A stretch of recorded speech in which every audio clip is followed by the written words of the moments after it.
آیت نمبر 7۔ اعوذ باللہ من الشیطان الرجیم، بسم اللہ الرحمن الرحیم۔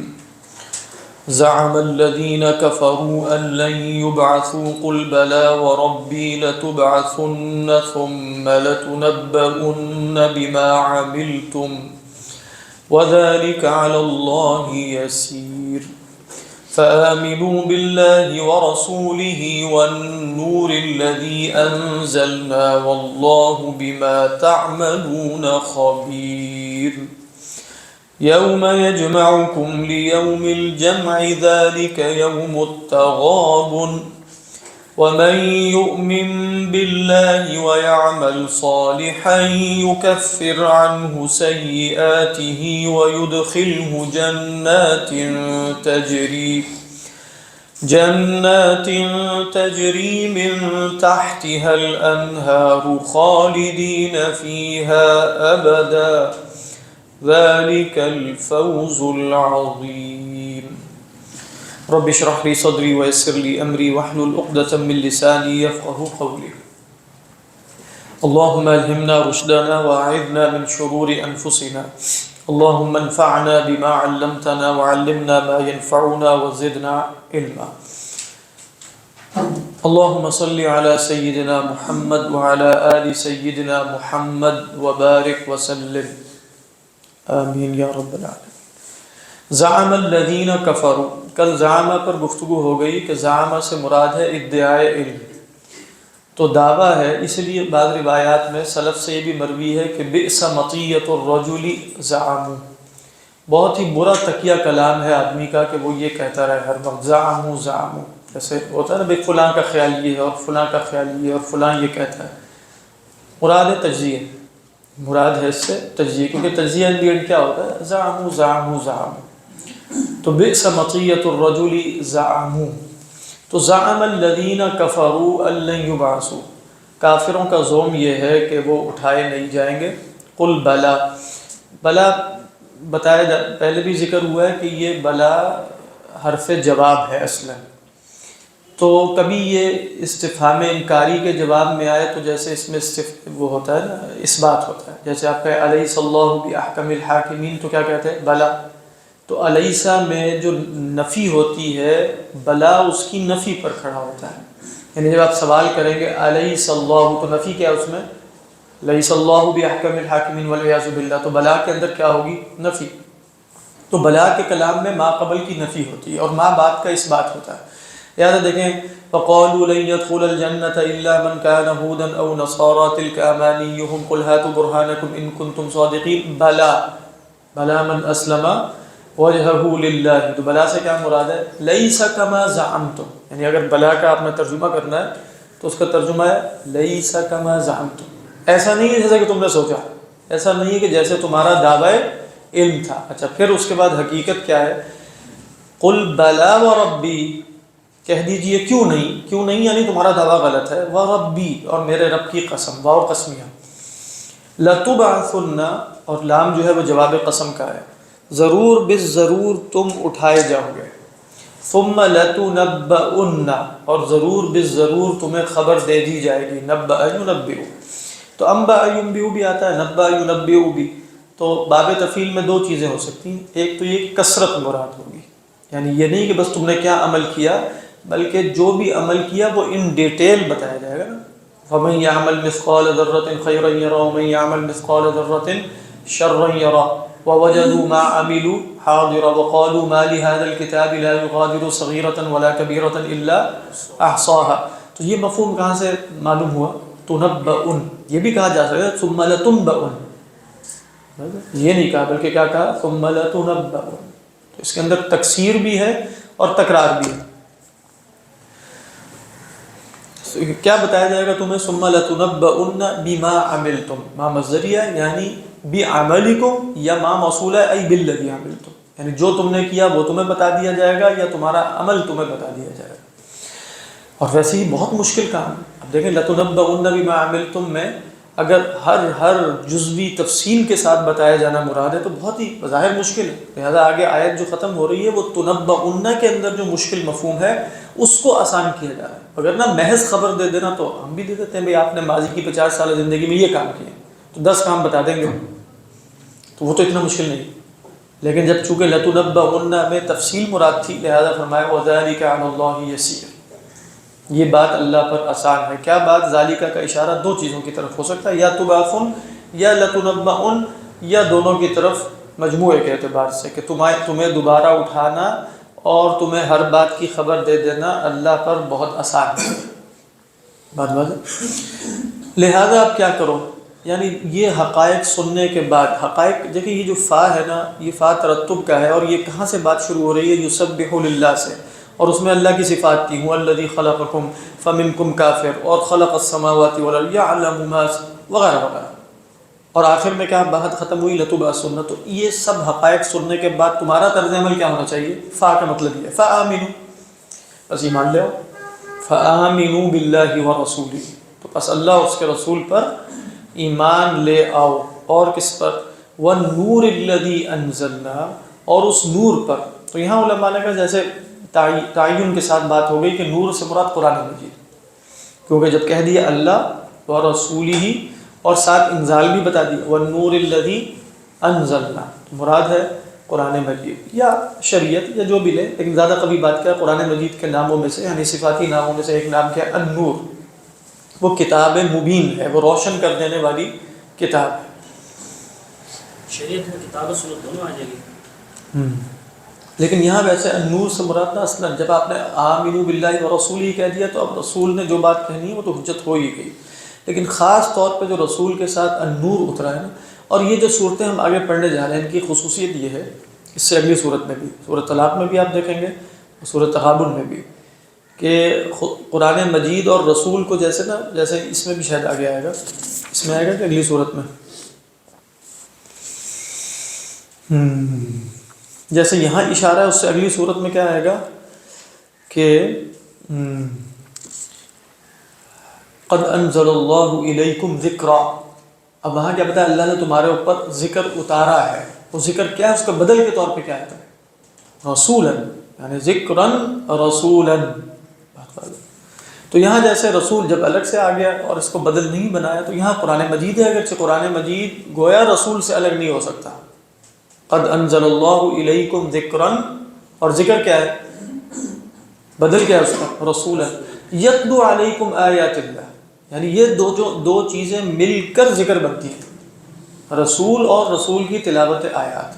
یہ دو کام ہوں گے تو ذکر بنے گا. تو انا نحن نزلنا الذکر وانا له لحافظون میں الذکر یشمل القرآن ویشمل الرسول علیہ الصلوۃ والسلام, دونوں ہیں. جب ہم کہتے ہیں نا قرآن کی حفاظت کا ذمہ لیا ہے انا نحن نزلنا الذکر, تو ذکر میں صرف قرآن شامل ہے. یہ بات ذہن میں رکھیں, ذکر میں اللہ کے رسول صلی اللہ علیہ وسلم کی سنت بھی شامل ہے.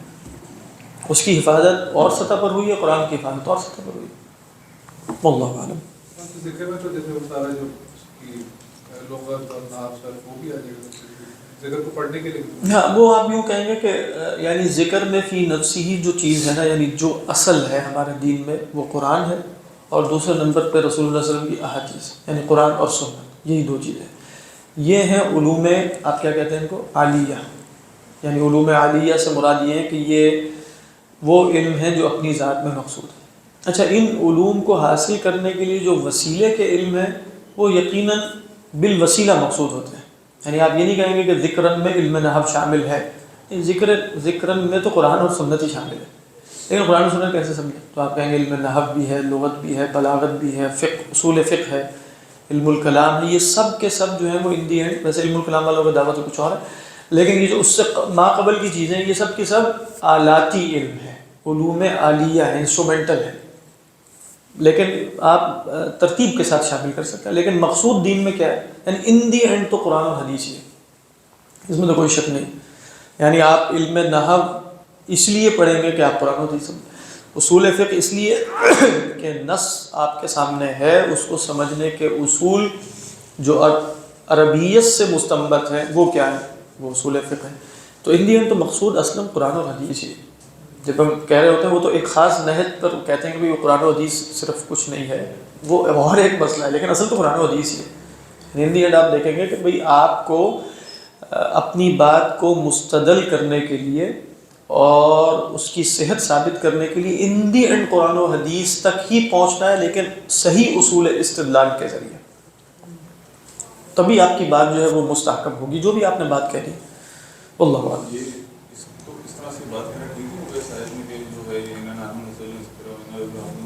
تعالیٰ نے فہم میں قرآن حدیث کی بھی حفاظت کی، یہ بات درست، یعنی آپ یوں کہہ سکتے ہیں کہ جب اللہ تعالیٰ نے قرآن مجید اتارا تھا سمجھنے اور عمل کرنے کے لیے، تو قرآن مجید جب اتارا ہے تو اس کی حفاظت میں اس کا فہم، صحیح فہم اور عمل بھی شامل ہے۔ صحیح فہم اور عمل سے مراد یہ ہے کہ ایسا فہم اور عمل جو نجات کے لیے ضروری ہے وہ سمجھا جا بھی چکا اور پڑھایا جا بھی چکا اور عمل بھی کیا جا چکا، اس میں اب کوئی ہاں باقی فہوم نئے نئے پیدا ہوتے رہیں گے۔ فہوم سے مراد کیا ہے؟ ان ضروریات دین اور اجماعیات سے ہٹ کر گہری باتیں، استدلالات، زمانے کے جدید علوم کے مطابق انسان کی جو نئی نظر اور فکر اور بصیرت پیدا ہوتی چلی جائے گی، وہ استنباط۔ اور آپ دیکھیں، آپ قرآن پڑھیں گے تو آپ کو قرآن سمجھنے کے لیے فرائڈ کی ضرورت نہیں ہے، یا یوم کی، یا یہ جو ہے صاحب وکٹر فرینکل صاحب، ان کی ضرورت نہیں ہے۔ لیکن اگر آپ نے ان کو پڑھا ہوا ہے بالفرض، بات واضح، آپ کو قرآن مجید پڑھ چکے، آپ کا ظاہری بات ہے اس سے دائرہ افق وسیع ہوگا کہ نہیں۔ یعنی جب آپ جدید علوم پڑھیں گے یا انسانی علوم پڑھیں گے، جدید انسانی علوم، سائنس کی بات نہیں کر رہا، انسانی علوم پڑھیں گے تو آپ کو آپ کا دائرہ افق یعنی ذہن کا افق وسیع ہوگا، بصیرت گہری ہوگی کہ نہیں ہوگی۔ آپ کہیں گے گمراہی کی باتیں پڑھ کے بصیرت کیسے کہ ہوگی، یقیناً۔ تو جب آپ اس کے بعد قرآن مجید پڑھیں گے تو قرآن مجید میں مطلب کچھ ایسے معنی ہو سکتا ہے آپ کو نظر آئیں کہ جو اس شخص نے کہ جس نے ان کو نہیں پڑھا وہ اس کو نظر نہ آ سکے۔ مطلب یہ بات تھوڑی خطرناک بھی ہو سکتی ہے، لیکن یہ بات درست ہے، مطلب یہ بات فی نفسی درست ہے۔ اس لیے آپ دیکھیں کہ غزالی اگر ہوں گے یا رازی ہوں گے تو انہوں نے مثلا یونانی فلسفہ پڑھا ہے، وہ ارسطو کو پڑھے ہوئے ہیں، اور خصوصاً ہمارے اس وقت یونانی فلسفہ میں ارسطو تھا اصل میں۔ تو اب وہ اگر پڑھیں گے تو ان کو قرآن مجید سے استدلالات کے نئے طریقے، جیسے امام غزالی نے اگر منطق پڑھ لی ہے تو ان کو نظر آئے گا نا کہ بھئی قرآن مجید میں بھی منطقی اشکال موجود ہیں، اور سمجھ میں آ رہی، تو ان کو کیسے نظر آئی؟ آپ کو منطق پڑھے بغیر نظر آ سکتی تھی؟ یعنی خود ہی سوچیے، یعنی یہ شکل اول پر استدلال ہے، یہ شکل ثانی پر استدلال ہے۔ امام غزالی علیہ الرحمہ بتاتے ہیں، القسطاس المستقیم پوری کتاب جو ان کی ہے 50-60 صفحے کی، آپ پڑھیے تو بتائیں گے کہ بھئی یہ خام خواہ کا تم نے ڈنڈورا پیٹا ہے کہ یہ منطق منطق منطق، یہ منطق انسانی فکر کے اصول استدلال ہے، یہ تو سانچے ہوتے ہیں، ان کے اندر کچھ بھی تم بھر دو۔ مواد کا مسئلہ اور ہوتا ہے نا، ایک ہوتا ہے اصول استدلال۔ تو اب وہ آپ کے اگر امام غزالی نے منطق نہ پڑھی ہوتی تو ان کو وہ کچھ نہیں کرنا آتا، سمجھ آ رہی کہ نہیں؟ اسی طرح فلسفے کے کچھ گہرے مسائل پڑھے ہیں تو انہیں بہت سی جگہوں پر فلسفے کا رد نظر آ رہا ہے، وہاں وہ ایک عام نظر سے نظر نہیں آئے گا۔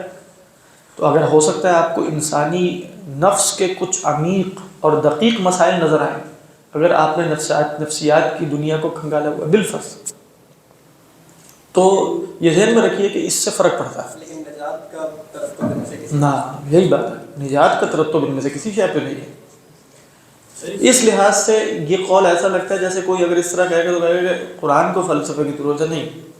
بھئی ہر زمانے میں قرآن مجید میرے اور آپ کے لیے رہنمائی ہے کہ نہیں؟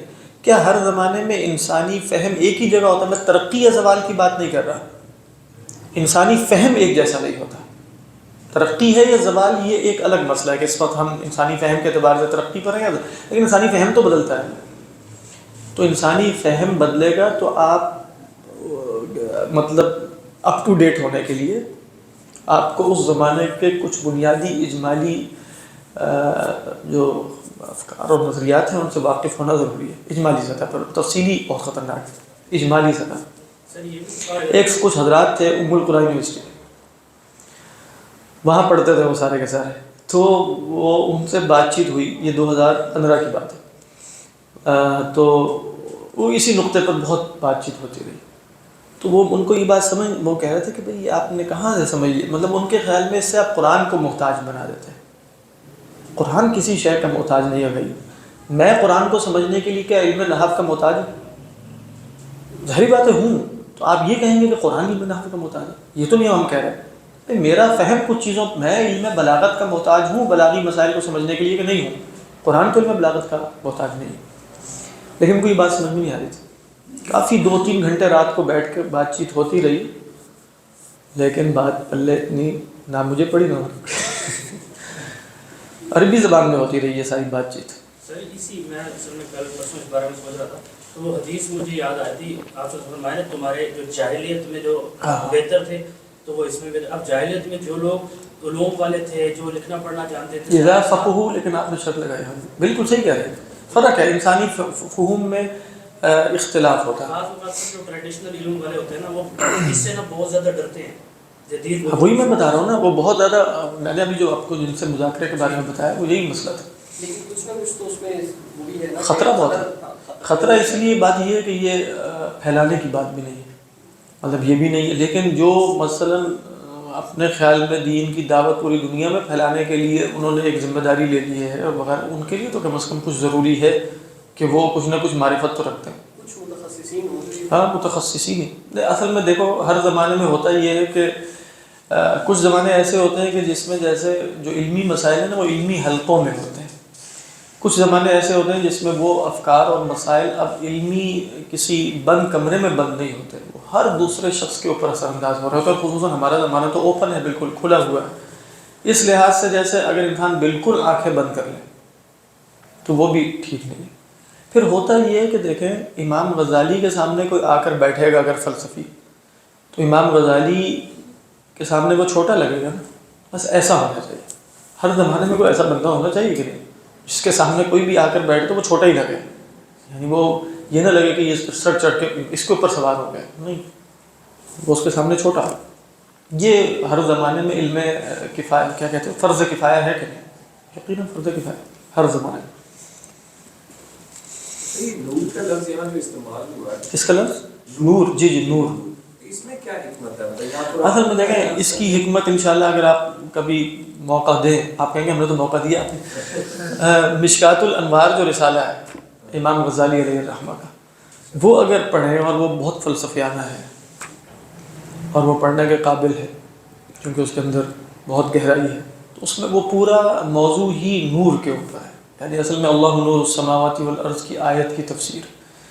تو اس میں آپ دیکھیں گے کہ وہ بتاتے ہیں کہ پھر نور سے ہوتا کیا ہے، مطلب نور بصیرت کیا ہے، یا نور باطن کیا ہے، نور ظاہر کیا ہے، انسانی آنکھ کے لیے کون سا نور ضروری ہے، انسانی قلب کے لیے. تو انہوں نے ایک جو قیاس قائم کیا، وہ تمثیل جو قائم کی وہ کیا ہے، خلاصہ سمپل سی، وہ تو تفصیل انشاءاللہ کبھی پڑھیں گے، کہ بھئی جیسے ظاہری آنکھ کو دیکھنے کے لیے خارج میں روشنی چاہیے.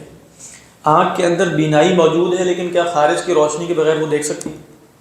نہیں دیکھ سکتی. اسی طرح جو قلب کی بصیرت اللہ نے، جن کو فطرت سلیمہ کہیں یا جو مرضی کہیں، ایک قلب رکھا ہے اللہ تعالیٰ نے انسان کے اندر، وہ بصیرت ہے، وہ چیزوں کو دیکھ سکتا ہے.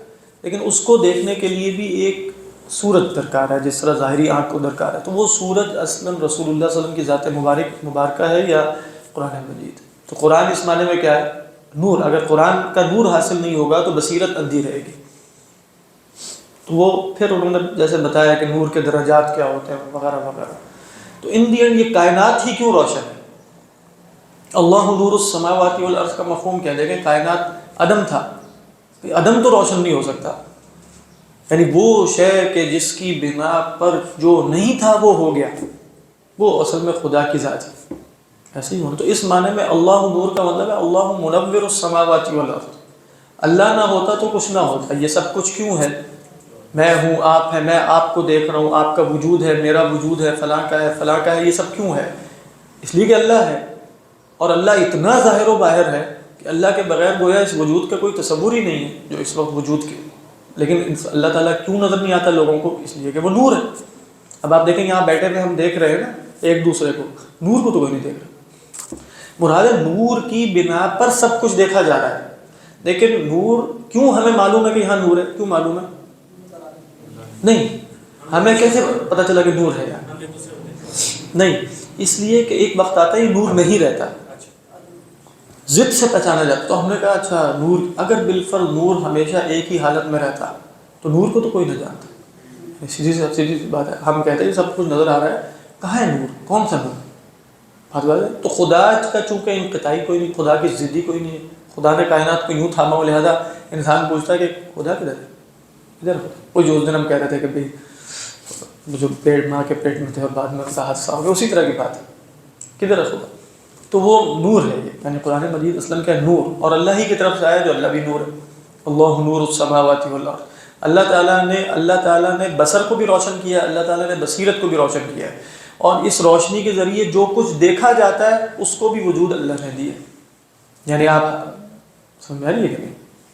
بہرحال تو نور کے اندر بہت, جیسے آپ کہیں کہ ایک رمزیہ بات ہے, نور پر غور کریں کہ روشنی کیا ہے, روشنی سے کیا ہوتا ہے, روشنی کیسے آتی ہے, روشنی دیکھی جاتی ہے, روشنی نہیں دیکھی جاتی, روشنی دکھلاتی ہے, وغیرہ وغیرہ. تو اللہ نور السماوات والارض مثل نورہ کمشکاۃ.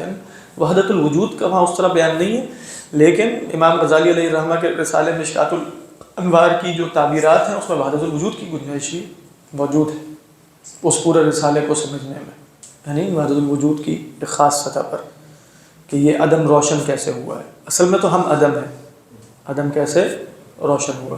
اللہ اچھا, آپ کی بات سے میں یہ صحیح سمجھتا ہوں کہ اللہ نور السماوات والارض, اللہ آسمان و زمین کو پیدا کرنے والا ایک مراد یہ ہے. لیکن اب آپ پوچھیں گے کہ پیدا کرنے کی بجائے خالی کی بجائے نور کیوں کہا, وہ تو سارے انہوں نے بتایا کہ نور کیوں کہا. یوم واللہ فآمنوا باللہ ورسولہ والنور الذی انزلنا واللہ بما تعملون خبیر یوم یجمعکم لیوم الجمع. جس دن, یعنی اذکر, یا یہ محذوف ہوگا کہ اذکر, یا پھر ہوگا ثم لتنبؤن. یہ جو آیا تھا نا کہ تمہیں بتا دیا جائے گا, کس دن بتا دیا جائے گا؟ یوم یجمعکم. بات ہے. تو یوم جو ہے وہ حالت نصب میں ہے, تو اس کے نصب ہونے کی کوئی وجہ ہوگی نا, پیچھے ما قبل کوئی فعل ہوگا. تو فعل کیا ہے؟ تبعثن وتنبؤن. یوم یجمعکم لیوم الجمع. لام جو ہے وہ لام توقید کا ہے, یعنی اللہ جب تمہیں جمع ہونے کے دن کے وقت جمع کرے گا. یوم یجمعکم لیوم الجمع. اب آپ اس میں دیکھیں کیا خوبصورت ہے کہ جس کو وہ جناس کہتے ہیں علم بلاغت میں, کہ بھئی یوم یجمعکم لیوم الجمع. ٹھیک ہے, جس دن وہ تمہیں جمع کرے گا, جمع ہی ہونے کے دن, وہ اس دن کا عنوان ہی یہی ہے کہ اس میں جمع ہونا, تو اس دن جمع ہی کرے گا. ذالک یوم التغابن. ذالک کا اشارہ یوم الجمع کی طرف. یہ دن جو ہے وہ یوم تغابن ہے. یہ جو لفظ تغابن ہے نا, مطلب جیسے اس کا ترجمہ عموماً کیا جاتا ہے کہ کس کو گھاٹا ہوا, کس کو خسارہ ہوا, لیکن جو غبن یغبن, دو چیزیں ہیں, ایک ہے غبن یغبن غبنا, ایک ہے غبین یغبن غبنا. ہم ویسے غبن بولتے ہیں, لیکن کو جو گھاٹے والا ہے وہ غبن ہے, غبن نہیں ہے. وہ ہے کیا ہے؟ غبن. یعنی بھا کے اوپر قلقلہ کریں گے تو تھوڑا سا فتح ہی لگے گا, لیکن وہ غبن ہے. تو غبن یغبن کا مطلب ہوتا ہے غبنتہ ای اخسرتہ, میں نے اسے خسارہ دیا, میں نے اسے گھاٹا دیا. یہ لغوی مطلب ہے. غبن یغبن کا مطلب ہے ضعف فی رأیہ ضعف فی عقلہ. کسی یعنی غبن فی رأیہ ای رأیہ ضعیف. بات ہے. تغابن کا مطلب یہ ہوتا ہے کہ میں آپ کو ہرانے کی کوشش کر رہا ہوں, گھاٹا دینے کی, آپ مجھے گھاٹا دینے کی کوشش کریں. اس کو کیا کہتے ہیں؟ تغابن. تو جب آپ یہ کام کریں گے کہ میں آپ کو گھاٹا دوں, آپ مجھے گھاٹا دیں, تو بھائی معلوم ہونا چاہیے نا کہ کس کو گھاٹا ہوا اور کس کو فائدہ ہوا. تو یوم التغابن کیا ہے؟ یوم التغابن کا مطلب ہے یوم, جس دن تغابن کا نتیجہ ظاہر ہوگا. یعنی جس دن یہ نتیجہ ظاہر ہوگا کہ کون جیتا کون ہارا, کس کو غبن ہوا اور کون غابن تھا.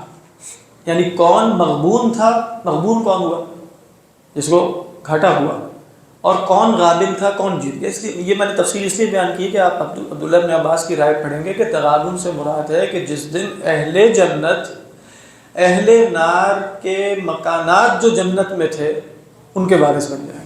سمجھ میں آ رہی؟ وہ جو ہم پیچھے بھی پڑھ چکے ہیں, اور جگہ کو کیا فرمایا تھا, تلکم الجنۃ التی اورثتموها بما کنتم تعملون. ہے نا, ہم نے تمہیں اس کا وارث بنا دیا. اس کا ایک مطلب کیا ہے, اللہ کے رسول نے کیا فرمایا تھا کہ بھئی تم میں سے کوئی شخص نہیں ہے مگر اس کی ایک منزل جنت میں, ایک دوزخ میں ہے. جتنے بھی حضرات دوزخ میں جائیں گے ان کے جنت میں بھی گھر موجود ہے. تو اللہ نے رکھے ہیں کہ یہاں بھی آ سکتے ہو وہاں بھی آ سکتے ہو. اب جب وہ نعوذ باللہ دوزخ میں چلے گئے تو ان کے گھروں کا وارث کون بنا؟ اہل جنت. تو یہ ہے وہ کیا غبن. غبن کس کو ہوا؟ اہل نار کو. اور فائدے میں کون رہ گئے؟ اہل جنت. تو حضرت عبداللہ بن عباس نے جیسے رضی اللہ تعالیٰ عنہ تغابن کو اس طریقے پر ایکسپلین کیا. لیکن مراد کیا ہے؟ وہ دن جس دن ظاہر ہو جائے گا کہ کون گھاٹے میں رہا کون نقصان میں رہا. بس کون فائدے میں رہا کون نقصان میں رہا. ترجمہ کیا ہے تنویر؟ یہی جن ہے سود و زیاں کے ظاہر ہونے کا پیکٹ. وہی یعنی تغابن تو اصل میں سود و زیاں کی جو لڑائی ہے نا دو بندوں کے درمیان وہ ہے. لیکن یوم التغابن کا مطلب ہے یوم یظہر او تظہر نتائج ھذا التغابن، جس دن اس تغابن کے نتائج ظاہر ہوں گے. اچھا یہ باب تفاوت سے مصدر نہیں ہو سکتا تغابن؟ ہاں مصدر ہی یعنی یوم التغابن جو ہے جو کہ مضاف الیہ بن رہا ہے تو فعل تو مضاف الیہ نہیں بنتا ہے وہ مصدر. لیکن تغابن تو پھر چاہے مصدر بھی ہو تو معنی تو وہی رہے گا نا، یعنی جس میں دو فریق ہوتے ہیں تفاعل ہوتا ہے اس میں. تو یہ جی عثمان صاحب. سر یہ اس میں ایک پارٹی کو غبن ہو رہا ہے. ہاں ایک پارٹی کو غبن ہو رہا ہے، یعنی ایک مغبون ہے ایک غابن ہے. غابن کون ہے؟ فائز. اور مغبون کون ہے؟ جس کو نقصان ہوا. یعنی کہنے کا مقصد یہ ہے کہ کون جیتا کون ہارا اس کا فیصلہ اس دن ہو رہا ہے. یعنی وہ ہے یوم التغابن. اس سے ما قبل کوئی یوم التغابن نہیں ہے. کون جیتا کون ہارا دنیا میں کچھ پتہ نہیں چلے گا. الفوز اس لیے آگے ہم شدید پڑھیں گے. یہ آ رہا ہے ہاں اس کے بعد آیت ختم ہوگی ذالک الفوز العظیم.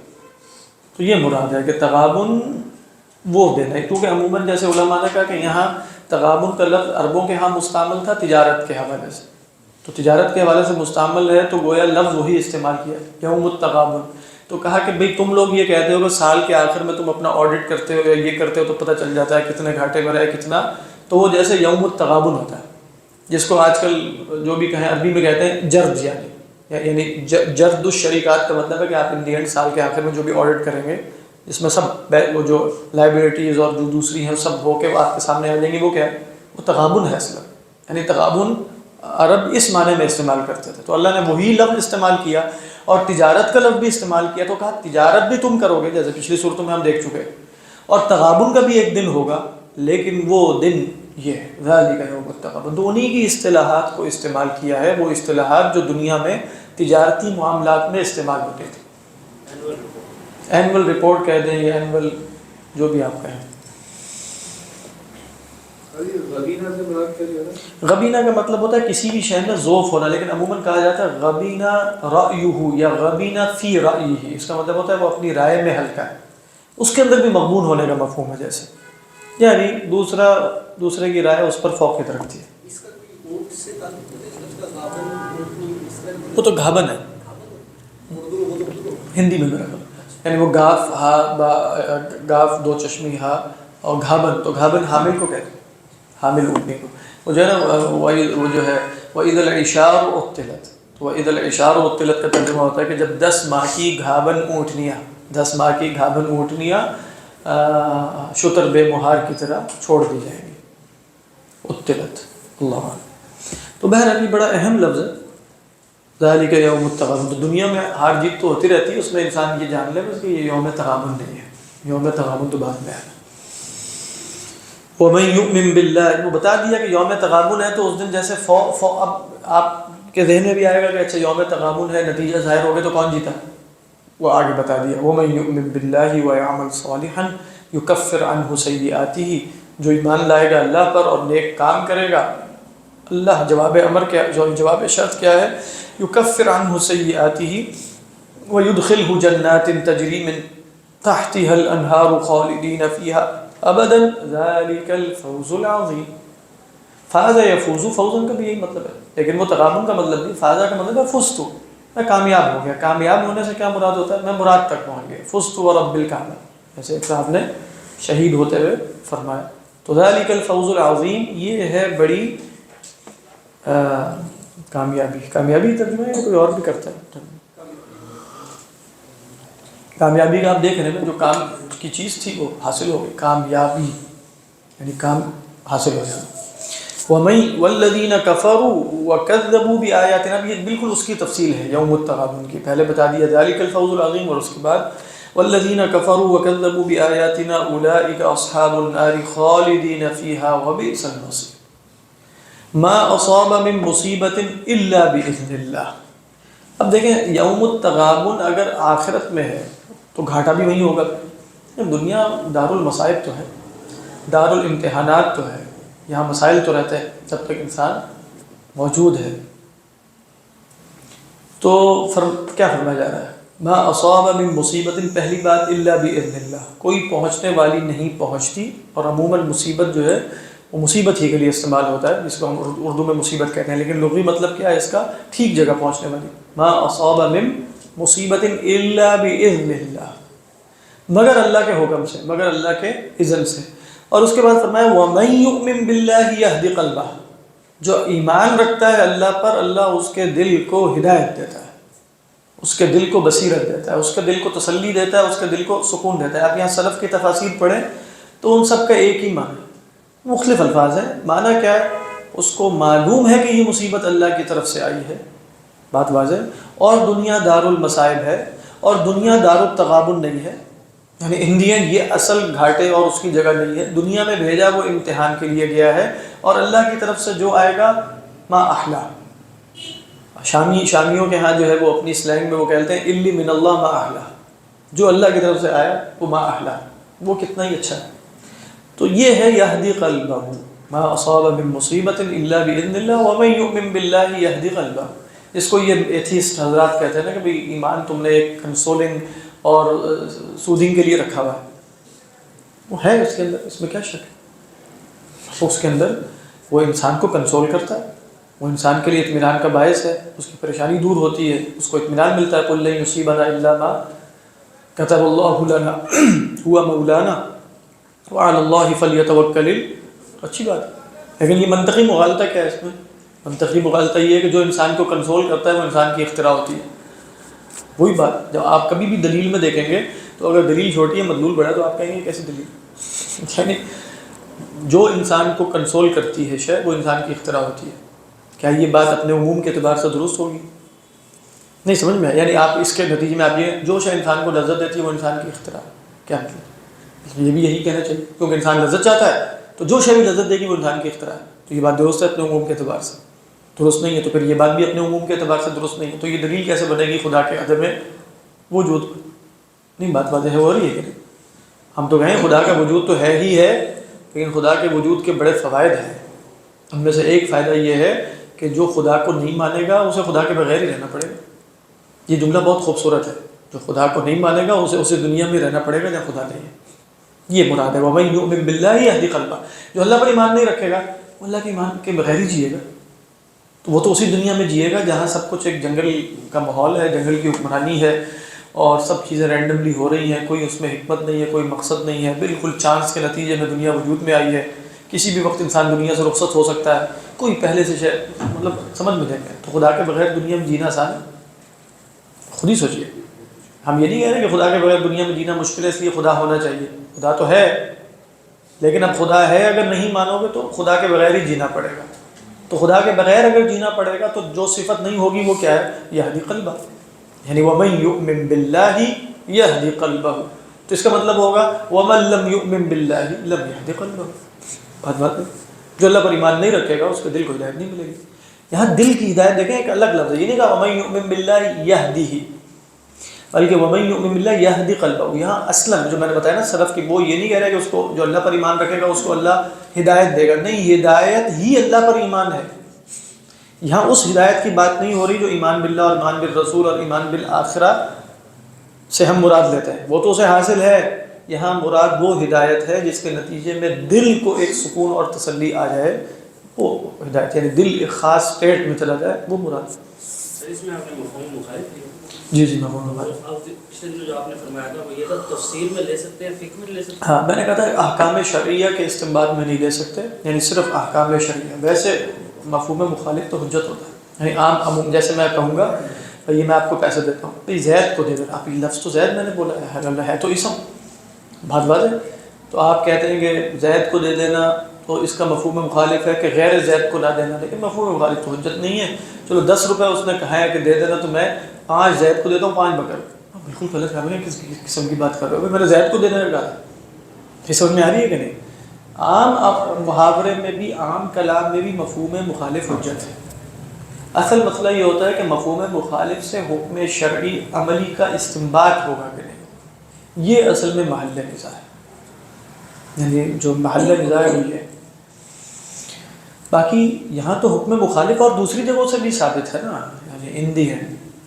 مطلب آپ دیکھیں گے کہ وَمَن يُؤْمِن بِاللَّهِ يَهْدِ قَلْبَهُ میں لایا ہی یہ کلام سیاق ہی اس لیے ہے، لایا اس لیے گیا ہے کہ بتایا جائے کہ بھئی خدا پر ایمان رکھنے کے نتیجے میں کیا ہوتا ہے. اگر یہی کیفیت خدا پر ایمان نہ رکھنے کے نتیجے میں بھی حاصل ہو جائے تو پھر کلام کا سیاق باطل ہو جائے گا. خود ہی سوچیے. واللہ اعلم.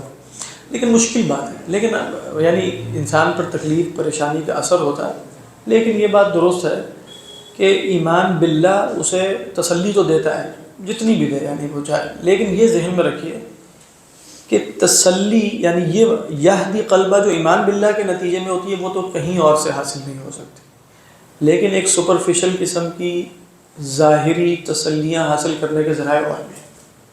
یہ بات ہے، یہ نہ سمجھیے کہ ہر ملحد جزا و فضا کرے گا. ہو سکتا ہے آپ اس کو بہت صابر و شاکر کسی اور کا دیکھیں، بات ہے. لیکن وہ بتانے کا مقصد یہ وہ یہدی قلبہ نہیں ہے. وہ دل کے اندر تو ایک تلاطم ہے، وہ چھپایا جا سکتا ہے بہت سے. جیسے درد ہو رہا ہے تو آپ پیناڈول کھا کے اس کو چھپا سکتے ہیں. پیناڈول درد کا علاج تو نہیں ہوتا، آپ کو معلوم ہے. وہ تو پین کو تھوڑی دیر کے لیے بس کل کر دیں ڈاکٹر صاحب، حقیقتاً کوئی علاج تو نہیں ہے. تو پیناڈول کے ذریعے دل کی تسلی بھی ہو سکتی ہے، کوئی افیون بھی کھائی جا سکتی ہے، کوئی اینٹی ڈپریسنٹ اور انگزائٹی اور اس طرح کی چیزیں کھا کر بھی بہت کچھ ہو سکتا ہے. نشے میں جا کر انسان جو ہے وہ بہت ہی پرسکون زندگی بھی گزار سکتا ہے وقتی طور پر. سب کچھ ممکن ہے، لیکن وہ حقیقی انسانی ہدایت قلب نہیں ہے. یہاں بات اس کی نہیں ہو رہی، یہاں ہدایت قلب کی بات ہو رہی ہے. تو وَمَن يُؤْمِن بِاللَّهِ يَهْدِ قَلْبَهُ وَاللَّهُ بِكُلِّ شَيْءٍ علیم. وَأَطِيعُوا اللَّهَ وَأَطِيعُوا الرَّسُولَ فَإِن تَوَلَّيْتُمْ فَإِنَّمَا عَلَى رَسُولِنَا الْبَلَاغُ الْمُبِينُ. قرآن مجید میں جا بجا مضمون یہ ہے کہ الرسول مکلف بالابلاغ فقط، رسول مکلف ہیں بالابلاغ کے. انما حضر ہوتا ہے یہ ہے جی عثمان صاحب. کیف نجمع کہ ہم کہے مطلب بین هذه الآية وبين هو الذي ارسل رسوله بالهدى ودين الحق ليظهره على الدين كله. وہ اللہ کا کام ہے. لیکن رسول کی ذمہ داری کیا ہے؟ انما علی رسولنا البلاغ المبین. یعنی رسول کو مستقل کیا کہا جا رہا ہے؟ فإن تولوا فإنما عليك البلاغ. آپ کی ذمہ داری یہی اور رسول بلغ ما انزل الیک من ربک فإن لم تفعل فما بلغت رسالته. یعنی بنیادی ذمہ داری تو یہی ہے. باقی ذمہ داری جیسے آپ یہاں بیٹھے ہیں اور میں بیٹھا ہوں، میری ذمہ داری ہے کہ چور کے ہاتھ کاٹوں، لیکن بالفرض مجھے ملک کا حکمران منتخب کر لیا گیا. اب میری ذمہ داری ہے کہ نہیں؟ فرق ہے نا.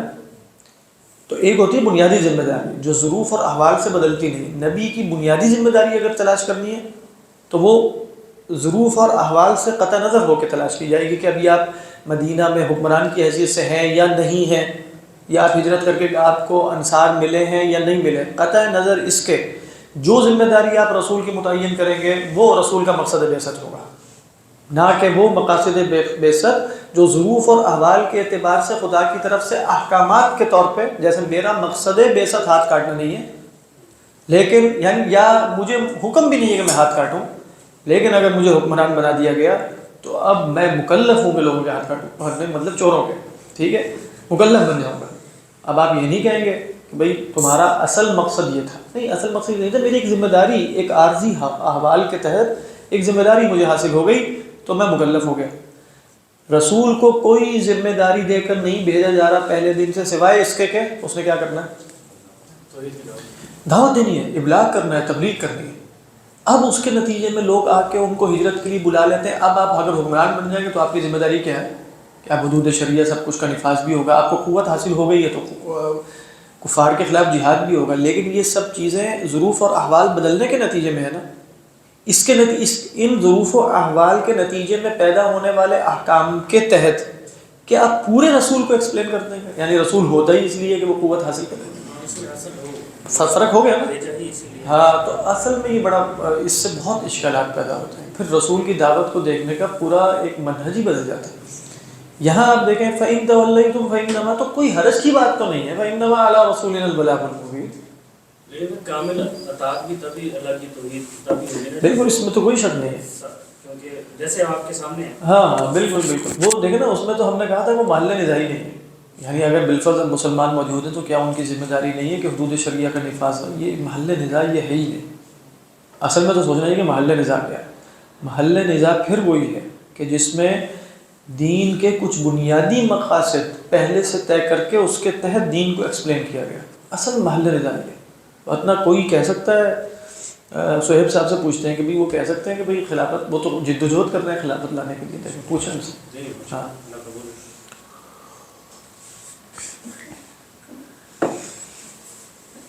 تو فرمایا کہ فَإِنَّمَا عَلَىٰ رَسُولِنَا الْبَلَاغُ الْمُبِينُ، یعنی کہ علوم دینیہ کی حفاظت کے بغیر خلافت کا قیام ممکن ہے؟ یعنی مثال کے طور پر اگر علوم دینیہ کی حفاظت پچھلی صدی میں نہ ہوتی تو، اور سر سید ہی کی فکر سب کو اڑا کے لے جاتی بالفرض، کون سی خلافت، کیسے خلافت، کیا مطلب خلافت ہے؟ ابھی جو خلافت کا ڈنڈورا پیٹ رہے ہیں اور کتابیں نکال کے دکھا رہے ہیں کہ بھئی فلاں نے یہ کہا، فلاں نے، وہ کتابیں آپ تک اسی لیے پہنچی ہوئی ہیں کہ کچھ لوگوں نے کہا کہ ہم نے فی الحال قول اللہ و قول رسول ہی کرنا ہے، اور ہم نے فی الحال ابھی کچھ اور کرنا ہی نہیں ہے۔ وگرنہ تو آپ دیکھیں کہ مطلب ہندوستان میں دین کا بھی حشر نشر ہو جانا تھا۔ اللہ تعالیٰ ہر زمانے میں اب دین کا بنیادی طور پہ دین کے ٹیکسٹ کا اور اس کی پوری روایت کا برقرار رہنا یہ خود خلافت کے لیے ضروری ہے، اور اس کی حفاظت خود خلافت کے قیام کے مقاصد میں سے ایک مقصد ہے۔ یعنی خلافت کا قیام جب آپ پوچھتے ہیں کہ امیر المومنین آ کر کیا کریں گے، اس میں یہ بھی بنیادی ذمہ داری ہے کہ علوم دینیہ کی حفاظت۔ ہاں سمجھ میں آ رہی ہے، ان کا بھی کام ہے، اور خود خلافت کے وجود کے لیے بھی ضروری ہے کہ دین تو صحیح طریقے پہ آگے، تو جو بھی کوئی بھی کام کرے گا اس نیت سے تو امیڈیٹ تو وہ خلافت کے قیام ہی کی جد و جہد کر رہا ہے، اس کی نیت درست ہے۔ بس وہ انٹیگریشن نہیں ہے، ہاں انٹیگریشن ہے، آپس میں یعنی قلوب و شتیٰ والی ہے، ادروائز اگر ہاں بالکل یہ بات ہے۔ قلوب و شتیٰ کا مطلب یہی ہے کہ بھئی سب ایک دوسرے کے کام کو اپریشیٹ کرے، اگر وہ دین کے دائرے کے اندر کوئی اچھا کام ہے تو وہ کہے کہ یہ کام بڑا زبردست ہے، اور سب یہ کہیں کہ سب کا کام ہمارا کام کرنا ہے، سب کا کام یہ نہیں کہ وہ ہمارا ہی کام کرے، اگر یہ کہیں۔ لیکن اکثر لوگوں کا دعویٰ یہی ہے کہ اصل کام ہمارا ہے، باقی کام جزوی ہیں، فلانا ہے فلانا ہے، اصل کام کیا ہے ہمارا۔ مجاہدین کہیں گے سب لوگ جہاد میں نکل جائیں، قتال کے میدان میں چلے جائیں، دوسرا فریق کہے گا کہ سب لوگ تبلیغ کے لیے نکلیں، تیسرا فریق کہے گا کہ سب لوگ اقامت دین کی جد و جہد کریں، چوتھا کچھ اور کہے گا، ہو سکتا ہے وہ کہے سب پڑھنے پڑھانے لگے۔ سیدھی سی بات، یہ بات غلط۔ پانچواں پہلے جیلم اکیڈمی، ہاں وہاں اتنی جگہ تو نہیں ہے، چھوٹا سا۔ اعوذ باللہ من الشیطان الرجیم واطیعوا اللہ واطیعوا الرسول فإن تولیتم فإنما علی رسولنا البلاغ المبین اللہ لا الہ الا هو وعلی اللہ فلیتوکل المؤمنون۔ تو گویا پیچھے بھی مصیبت کا ذکر بھی تھا، تو اللہ لا الہ الا هو، اللہ وہ ہے جس کے سوا کوئی معبود نہیں، لا الہ الا اللہ۔ تو توحید کا سب سے بڑا تقاضا کیا ہے؟ دیکھیں امام غزالی کی نا کتاب التوحید والتوکل ایک ساتھ انہوں نے لکھی ہے، اور ان کا دعویٰ یہ ہے کہ توحید کا سب سے بڑا تقاضا توکل ہے۔ جیسے یہ آیت بھی وہ کوٹ کرتے ہیں، اللہ لا الہ الا هو وعلی اللہ فلیتوکل، یعنی توحید کا اعتقادی ظہور کے بعد جو حقیقی ظہور احوالی سطح پر ہوگا شخصیت میں، وہ توکل کا ہوگا۔ تو کتاب التوحید والتوکل وہ پڑھنے والی کتاب ہے، اس لیے کہ اس میں آپ دیکھیں گے کہ امام غزالی بھی موحد تھے، ہاں اس میں کوئی شک نہیں، اور وہ توحید کا جو آپ کو لیول بیان کریں گے اس میں وہ کیا ہی بات ہے اس کی، سمجھ میں معرفت والی بات ہے۔ کتاب التوحید والتوکل احیاء العلوم میں المنجیات میں سے ہے، اور غالباً بالکل آخری کتاب ہے، یعنی آخری تو الموت والی ہے، اس سے جس پہلے شاید، دیکھ لیجئے گا وہاں، مطلب 40 کتابوں میں سے جو آخری 10 کتابوں کا حصہ ہے ان میں سے ہے، اور کتاب التوحید والتوکل۔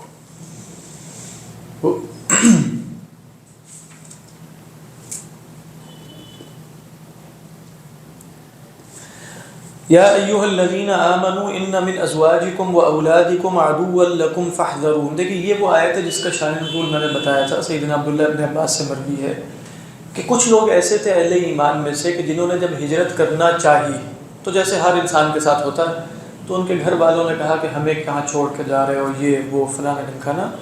تو بس گھر والوں کی محبت میں وہ ہجرت نہیں کر سکے، اور پھر انہوں نے صلح حدیبیہ کے بعد یا اس کے آس پاس ہجرت کی اپنے گھر والوں کے ساتھ.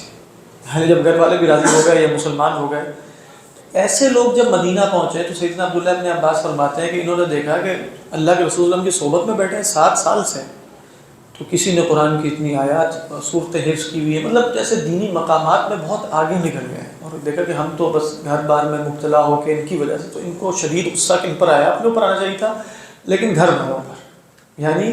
اور انہوں نے باقاعدہ جیسے ارادہ کیا کہ ان کی تو ایسی ہی تیسی ہے، اب ان کے ساتھ ہم کو مطلب مار دھاڑ کرنی، تمہاری وجہ سے یہ ہوا ہے کہ ہم اتنا پیچھے رہ گئے اور یہ لوگ سب آگے نکل گئے. تو اللہ تعالیٰ نے کہا کہ بات تو بالکل ٹھیک ہے کہ تمہاری ازواج اور اولاد میں سے نا کچھ تمہارے دشمن، یہ من تبیز کا ہے، اہم ذہن میں رکھیے گا، سب نہیں ہے. ان من، یہ من تبیز کا، ان من ازواجکم، کیونکہ من ازواجکم و اولاد، اچھا ایک ہے فتنہ، وہ سب ہیں.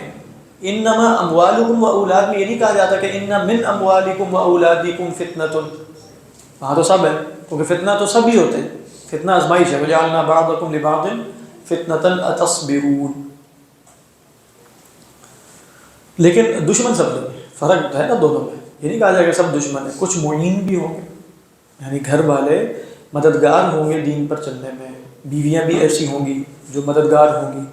ایسے ہی ہے نا جو حدیث میں ہے کہ جو رات کو اٹھتی ہے اپنے شوہر کو بھی اٹھاتی ہے اور پانی بھی ڈال دیتی ہے اس کے اوپر تہجد کے لیے. اس کے بعد کی کہانی کا نہیں پتہ کیا ہوتا ہے، لیکن بہرحال ایسا بھی ہوتا ہے، تو ایسی بھی ہو سکتی ہیں.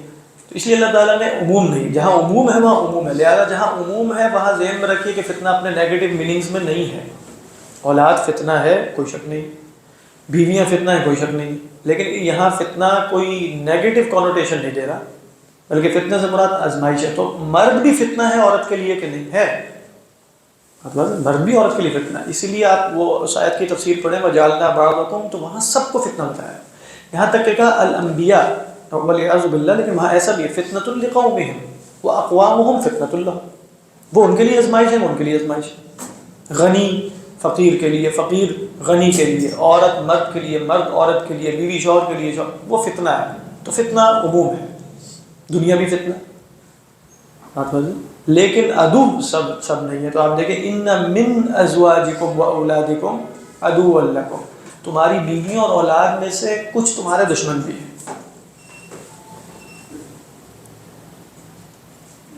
تو کیا کرو پھر ان سے خبردار رہو. دشمن سے انسان کیا کرتا ہے؟ خذوا حذرکم، یہی کہا جاتا ہے یا ایھا الذین آمنوا خذوا حذرکم، اپنا بچاؤ کا سامان رکھنا. بس تو فاحذروہم، تو بس ان سے ذرا بچتے رہو. بچتے رہنے سے کیا مراد ہے؟ یعنی دشمن چاہتا کیا ہے؟ تمہاری ہلاکت. تو یہ دشمن کس معنی میں؟ مجازی معنی میں. مجازی معنی کیا ہے؟ کہ ان کی اطاعت کے نتیجے میں ہلاکت ہوتی ہے، اگرچہ یہ مرید للہلاکہ نہیں ہوتے. ان کو عدو اس معنی میں نہیں کہا کہ وہ یریدون ہلاککم، لیکن ان کی اطاعت کیونکہ ہلاکت پر منتج ہوتی ہے، لہذا مجازن وہ کیا ہے؟ عدو ہیں. تو یہاں عدو بھی گویا اپنے مجازی معنی میں ہے، کوئی حقیقی بھی ہو سکتا ہے، لیکن یہاں مراد حقیقی معنی اصلا نہیں ہے. مراد یہ کہ تم ان کی محبت کی وجہ سے، جیسے جہاد فرض عین ہو جائے سہیب صاحب بالفرض، تو آپ کی بیوی آپ کو جانے سے روکے گی نا، مطلب کون خوشی خوشی کہے گا؟ تو وہ دشمنی میں تھوڑی روک رہی ہے، وہ تو محبت میں روک رہی ہے، لیکن اس وقت وہ دشمنی ہی شمار ہوگی، دین کی نگاہ میں وہ دشمنی شمار ہوگی.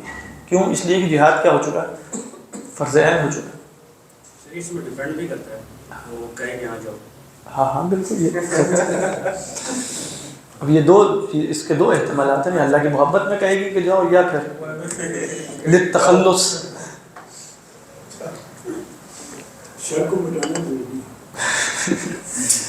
تو یہ ہے، اسی لیے دیکھیں آگے فتنہ بھی آ رہا ہے، وہاں کوئی تخصیص نہیں کی نا، انما اموالکم واولادکم فتنہ، وہاں تخصیص نہیں ہے. اچھا آگے آیا وَإِن تَعْفُوا وَتَصْفَحُوا وَتَغْفِرُوا فَإِنَّ اللَّهَ غَفُورٌ رَحِيمٌ. جو جیسے حضرت ابو بکر سے کہا نا سورہ بور میں کہ فَلْيَعْفُوا وَلْيَصْفَحُوا أَلَا تُحِبُّونَ أَن يَغْفِرَ اللَّهُ لَكُمْ. تو یہاں بھی ہے وَإِن تَعْفُوا وَتَصْفَحُوا، ان تینوں الفاظ میں کچھ فرق ہے. تینوں الفاظ میں فرق کیا ہے؟ علماء نے کہا کہ دیکھیں ہم ایک معنی میں استعمال کرتے ہیں مغفرت معاف کرنا، عفو معاف کرنا، صفح معاف کرنا، لیکن تینوں الفاظ میں باریک سے فرق ہے. باریک سے فرق یہ ہے کہ عفا یعفو عفون کیا ہے؟ آپ معاف کریں، درگزر کریں. درگزر کا مطلب یہ ہوتا ہے کہ رستے سے گزرنے دیں، در سے اس کو دروازے سے گزرنے دیں. آپ یعنی کسی نے آپ کے حق میں غلطی کی ہے، ٹھیک ہے، آپ کے حق میں غلطی کی، آپ نے اس کو یہ باور کروا دیا ہے کہ مجھے تمہاری اس غلطی کا پتہ ہے، بس باور کروایا اور درگزر کر دیا. یا باور نہیں بھی کروایا، آپ کو یہ علم ہے کہ اس کو پتہ ہے کہ میں اس کی اس غلطی سے مطلع ہوں اور کوئی پکڑ نہیں کرتا، تو یہ کیا ہے؟ عفو. سمجھ میں آ رہی ہے بات؟ یہ عفو ہے. اچھا، اگر آپ اس کی غلطی اس وقت تک معاف نہ کریں جب تک وہ آ کر آپ سے معافی مانگ نہ لے بالفعل. معاف کرنے کا آپ کا ارادہ ہے لیکن آپ کہتے ہیں معافی مانگے تو صحیح ہے، یہ کیا ہے؟ یہ تغفروا. یعنی غفر یغفر کا بھی استعمال، جیسے آپ قرآن میں دیکھ رہے ہیں ربنا اغفر لنا ذنوبنا کا مطلب ہے جب تک خدا سے معافی نہیں مانگیں گے. تکفیر سیئات اور ہے. تکفیر سیئات کیا ہے؟ اللہ آپ کو درگزر کرتا رہے اور گناہوں کو جھاڑتا رہے، یہ کیا ہے؟ یہ تو تکفیر سیئات ہے. لیکن مغفرت کا مطلب کیا ہوتا ہے؟ اللہم اغفر لنا، تو المغفرہ. تو مغفرت یہ ہے کہ اس سے غلطی ہوئی ہے، وہ غلطی کا اعتراف کرتے ہیں، آپ کہتے ہیں کوئی بات نہیں، معافی. صفحن کا مطلب اس سے بھی زیادہ خوبصورت ہے، یعنی عفو سے بھی اگلا ایک مرحلہ ہے. وہ یہ ہے کہ وہ غلطی کرے اور آپ اس کی غلطی کو دیکھیں اور اس کو یہ باور بھی نہ کروائیں کہ میں تمہاری غلطی پر مطلع ہو چکا ہوں. یہ بالکل صفحن ہے. اس کا مطلب ہوتا ہے، دیکھیں دو مطلب ہونے ہمارے لیے. صفحہ کا مطلب ہے یہ جو آپ نے اپنا چہرہ ہی ادھر کر لیا، یہ صفحۃ الوجہ ہے، یعنی آپ نے یوں کر لیا جیسے میں دیکھ ہی نہیں رہا تھا. سمجھ میں آ گئی؟ صفحہ بھی وجہ افنضرب عنکم الذکر صفحا. بات واضح ہے؟ یا دوسرا مطلب صفحہ یصفح کا ہوتا ہے یہ آپ نے صفحہ پڑھ دی، بالکل جیسے صرف نظر کرنا، جیسے ہم اردو میں صرف نظر کہتے ہیں، وہ صفحہ ہے، آپ نے نظر پھیری. تو علماء نے کہا کہ بھئی یہ جو گھر والوں کے ساتھ معاملات میں نا آپ کو یہ تینوں چیزیں جیسے کبھی رکھنی پڑتی ہیں. کبھی آپ کو عفو کرنا پڑے گا، کبھی مغفرت اور کبھی صفح. نہیں مراحل. کبھی آپ دیکھتے ہیں کہ بھئی یہاں ہر غلطی کو نہ ٹوکا جاتا ہے، بہت سی جگہوں پر غلطی آپ دیکھیں گے اور جیسے صرف نظر کی ہے، بالکل جیسے میں نے دیکھی ہی نہیں. کچھ جگہوں پر آپ غلطی نوٹ کر لیں گے اور اس کو بھی پتہ چل جائے گا کہ غلطی نوٹ ہو گئی ہے اور بس بات آئی گئی ہوگی. اور کئی مواقع ایسے ہوں گے کہ غلطی نوٹ ہونے کے بعد بات آئی جائے گی نہیں جب تک رسمی معافی نہیں مانگی جاتی، آفیشیل معافی مانگی نہیں جاتی. تو یہ تینوں مراحل یہ نہیں ہے کہ وَإِن تَعْفُوا وَتَصْفَحُوا وَتَغْفِرُوا. علماء نے کہا کہ یہ جمع مطلب یہ سب کام کیا کرو، لیکن ان سب کاموں کا واو کے ذریعے مطلب یہ ہوتا ہے کہ ایک وقت میں کیا کرو. واو تو مطلق جمع کے لیے آتا ہے، یہ نہیں ہے کہ بیک وقت یہ تینوں کام ہوں گے. بیک وقت ہونا ضروری نہیں ہے، بس وَإِن تَصْفَحُوا حِينًا وَتَعْفُوا حِينًا وَتَغْفِرُوا حِينًا. سمجھ میں آ رہی ہے یہ بات ہے؟ ہاں تو یہ مراد ہے. استاذی کہنا بھی تکبر والی بات ہے میرے جیسے بندے کی. ڈاکٹر صاحب جو فرماتے تھے کہ یعنی اگر تمہاری تمام کوششوں کے بعد اگر وہ سیدھے راستے پر نہیں آتے تو ان سے کٹ جانا فرض ہے. اس میں اصل میں قطع رحمی سے مراد یہ ہوتی ہے، دیکھیں اور وہ یہ بھی کہتے ہیں کہ کٹ جانے کا مطلب یہ ہے کہ کٹ مار کر جاتا ہوگا. ہاں کٹ جانے کا مطلب یہ نہیں، یعنی ان کو پتہ لگ جائے کہ اب اس کی ہاں ٹھیک ہے. میں آپ کو بتاتا ہوں کہ جو کٹ، یہ جو کیا لفظ آپ نے استعمال کیا، کٹ جانا.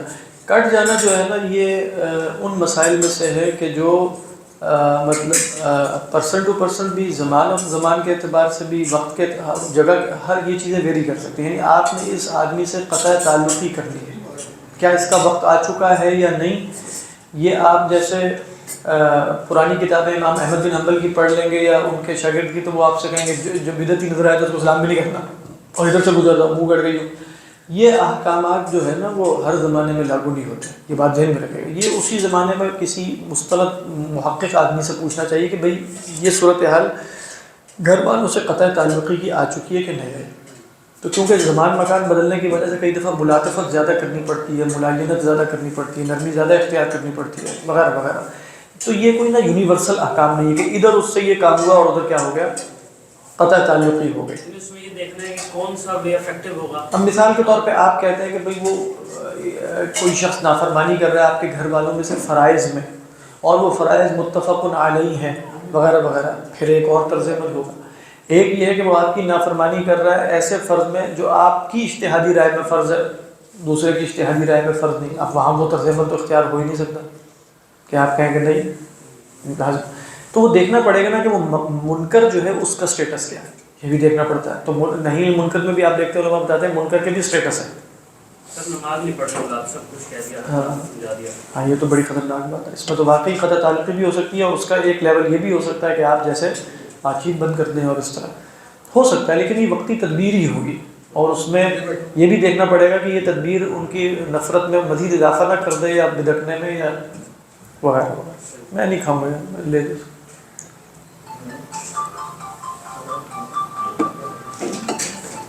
اصل میں میرا تھوڑا ہاں میدا تھوڑا سا اپسٹ ہے, اس لیے نہیں کھائی جائے.